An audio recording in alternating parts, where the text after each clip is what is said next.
আসসালামু আলাইকুম। আজকে কিছু গুরুত্বপূর্ণ আন্তর্জাতিক বিষয়গুলি নিয়ে আলোচনা করব। শুরু হচ্ছে 2025 সালে কোন দেশ BRICS প্লাস ফরম্যান যোগ দিয়েছে? ভিয়েতনাম। বাংলাদেশে মোট কতটি রপ্তানি প্রক্রিয়া এলাকা ইপিজেড রয়েছে? উত্তর হচ্ছে 10টি।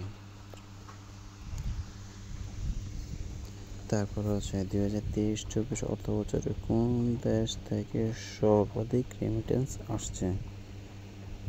উত্তর হচ্ছে সংযুক্ত আরব আমিরাত থেকে। তারপরে আছে বাংলাদেশ পর্যটন সংস্থা কোন ধরনের ব্যবসা? সেবা। বাংলাদেশের পর্যটন কর্পোরেশন কখন গঠিত হয়? 1972 সালে। নিম্নে কোন পর্যটক 1945 সালে সোনারগাঁ ভ্রমণ করেন? গ. ইবনে বাতুতা। তারপর ওয়ারী বটেশ্বর প্রত্নতাত্ত্বিক নিদর্শন কোন জেলায় পাওয়া গিয়েছে? নরসিংদী। সম্মেলন, সভা, প্রদর্শনী ও প্রকাশনা ভিত্তিক পর্যটনকে কি বলা হয়? বাণিজ্যিক ও পেশাগত ভ্রমণ। নিচের কোনটি অতিথিয়ার শিল্প অন্তর্গত নয়? হোটেল, রেস্তোরাঁ, অবকাশ, স্বাস্থ্যসেবা। উত্তর হচ্ছে স্বাস্থ্যসেবা। পর্যটন অদৃশ্য রপ্তানি বলতে কি বোঝো?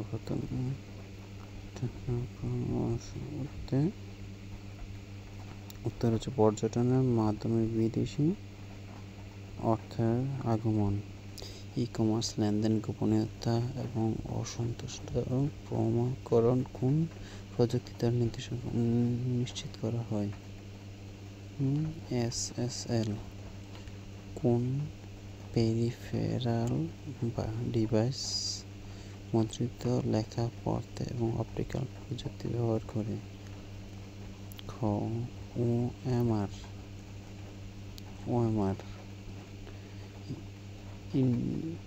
ইনজেট প্রিন্টার তুলনায় লেজার প্রিন্টারের প্রধান সুবিধা কোনটি?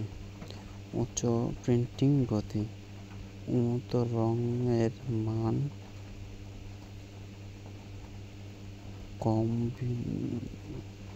ফেসবুক, হোয়াটসঅ্যাপ অধিকার গ্রহণ করে কোন সালে? গ. 2014 সালে। ফেসবুক, হোয়াটসঅ্যাপ অধিগ্রহণ করেছে 2014 সালে।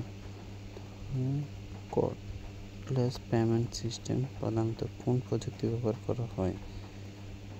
NFC। 2024 সালে শান্তিতে নোবেল লাভ করেন কোন প্রযুক্তি ব্যবহার করা হয়? নোবেল লাভ করেন নিহন হিদানকায়। নিচে কোনটি CUP 2024 সম্মেলনের মূল আলোচ্য বিষয় ছিল? খ. জলবায়ু পরিবর্তন ও তাপমাত্রা নিয়ন্ত্রণ। কোন দেশ বিশ্বের প্রথম ডিজিটাল রাষ্ট্র হিসেবে স্বীকৃতি পেতে যাচ্ছে? এস্তোনিয়া, টুভেলু। এই ছিল আজকে আন্তর্জাতিক বিষয়ে কিছু গুরুত্বপূর্ণ প্রশ্নাবলী। ধন্যবাদ সবাইকে।